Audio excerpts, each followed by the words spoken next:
मैं कांग्रेस पार्टी इसलिए ज्वाइन कर रहा हूं कि मुझे ये महसूस होता है कि इस देश में कुछ लोग, वो सिर्फ लोग नहीं हैं, वो एक सोच है। वो इस देश की सत्ता पे न सिर्फ काबिज हुए हैं, इस देश की चिंतन परंपरा, संस्कृति, इसका मूल्य, इसका इतिहास, इसका वर्तमान और इसका भविष्य खराब करने की कोशिश कर रहे हैं। वो जो सोच है, उस सोच के बारे में आप अपने आप समझ जाएंगे, क्योंकि कहीं मैंने पढ़ा था कि आप अपने दुश्मन का चुनाव कीजिए, अपने विपक्ष का चुनाव कीजिए, दोस्त अपने आप बन जाएंगे। तो हमने ये चुनाव किया है। हम इस देश की सबसे पुरानी पार्टी, सबसे लोकतांत्रिक पार्टी, मैं जोर दे करके बोल रहा हूं लोकतांत्रिक पार्टी, ताकि आप लोग परिवारवाद पे सवाल जरूर कीजिएगा।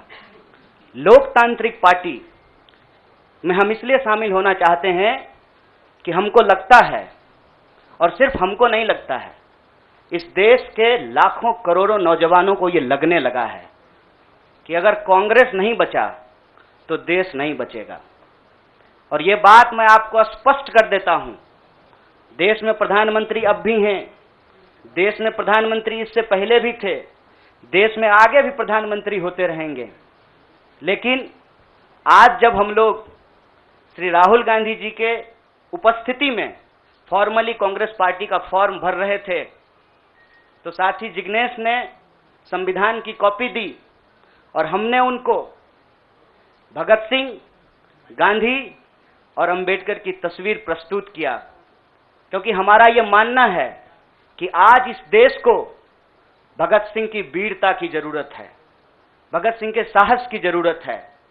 आज इस देश को अंबेडकर की समानता की जरूरत है, और आज इस देश को गांधी की एकता की जरूरत है।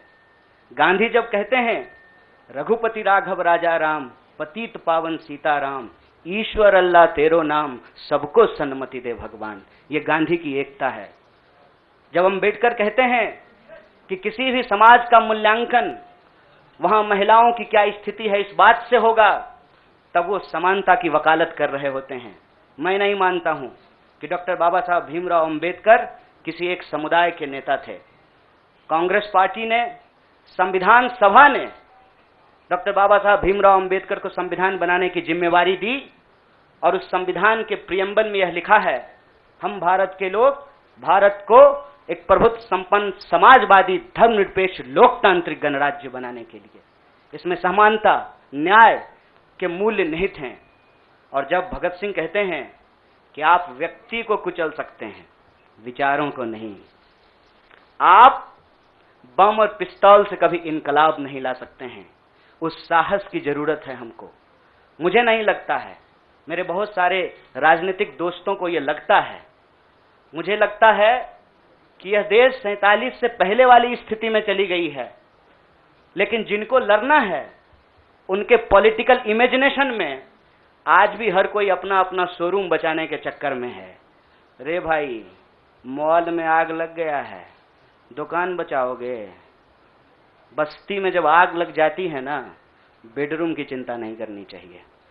आज हम इस मुहाने पे खड़े हैं कि इस देश के भीतर भारतीय होने की जो पहचान है, जिसमें बुद्ध निहित हैं, जिसमें कबीर निहित हैं, जिसमें नानक निहित हैं, जिसमें हर बार हर दौर में सत्ता से सवाल पूछने का साहस होता है, उस भारतीय चिंतन परंपरा को बचाने की जरूरत है।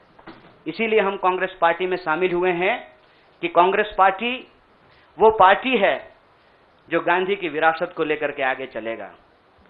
कांग्रेस पार्टी वो पार्टी है जो सरोजनी नायडू के विचारों को लेकर के चलेगा। कांग्रेस पार्टी वो पार्टी है जो अंबेडकर, नेहरू, अशफाक उल्लाह खान, शहीद आजम भगत सिंह और मौलाना अबुल कलाम आजाद के रास्तों पे चलेगा।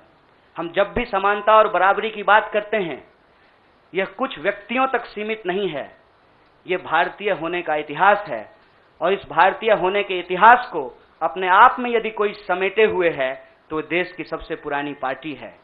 और जो लोग कह रहे हैं विपक्ष कमजोर हो गया है, यह सिर्फ विपक्ष के लिए चिंता की बात नहीं है। यह मैं नहीं कह रहा हूं, कोई शास्त्र, कोई किताब उठा करके देख लीजिए। जब विपक्ष कमजोर हो जाता है, सत्ता तानाशाही रुख अख्तियार कर लेती है। इसीलिए देश की सबसे बड़ी विपक्षी पार्टी, मैं कोई गुनागणित नहीं कर रहा हूं, लेकिन मुझे यह बात सीधे तौर पे समझ में आ रही है कि देश के लोकसभा में 545 सीट हैं, 200 लगभग सीट ऐसे हैं जहां भाजपा के सामने कांग्रेस के अलावे कोई विकल्प नहीं है। मैं ये नहीं कह रहा हूं कि मेरी जिम्मेवारी सिर्फ एक पार्टी के लिए है, लेकिन जो पार्टी सबसे बड़ी पार्टी है, सबसे बड़ी विपक्षी पार्टी है, उस पार्टी को अगर नहीं बचाया गया, अगर बड़े जहाज को नहीं बचाया गया, छोटी छोटी कश्तियां भी नहीं बचेगी। इसीलिए, और मैं जब यहां बैठा हुआ हूं, मेरे इतिहास को, मेरे वर्तमान को लोग देख रहे हैं। बहुत सारे सवाल हैं, वो आएंगे, उनका जवाब मैं दूंगा, लेकिन यह जो ऐतिहासिक जिम्मेवारी है, उस जिम्मेवारी से मैं अपना मुंह नहीं मोड़ सकता हूं। मैं जहां पैदा हुआ, जिस पार्टी में पला बढ़ा, उसके प्रति मैं आभार व्यक्त करता हूं। उसने मुझे सिखाया, पढ़ाया, लड़ने का जज्बा दिया है। लेकिन उस पार्टी के साथ साथ मैं उन लाखों करोड़ों लोगों को भी धन्यवाद देना चाहता हूं जो किसी पार्टी से जुड़े हुए नहीं थे। अपने स्कूल के व्हाट्सएप ग्रुप में जब हम लोगों के ऊपर अनावश्यक आरोप मढ़े जाते हैं, तो अपने दोस्तों से लड़ रहे थे, अपने घरों में डिनर टेबल पर लड़ रहे थे। लोगों की दोस्तियां टूट गई हम लोगों के आंदोलन के समर्थन में, और मैं मजाक नहीं कर रहा हूं, लोगों के डिवोर्स तक हो गए। ये जो देश में एक वैचारिक संघर्ष छिड़ा है, उस वैचारिक संघर्ष को कांग्रेस पार्टी ही नेतृत्व दे सकती है, यह हमारा भरोसा है। और मैं ये उम्मीद करता हूं कि हमारे देश के जो लाखों करोड़ों नौजवान आपके माध्यम से सुन रहे हैं, उनसे भी मैं आग्रह कहता हूं, दीवार पर बैठकर टुकुर टुकुर मुंह ताकने का वक्त नहीं है।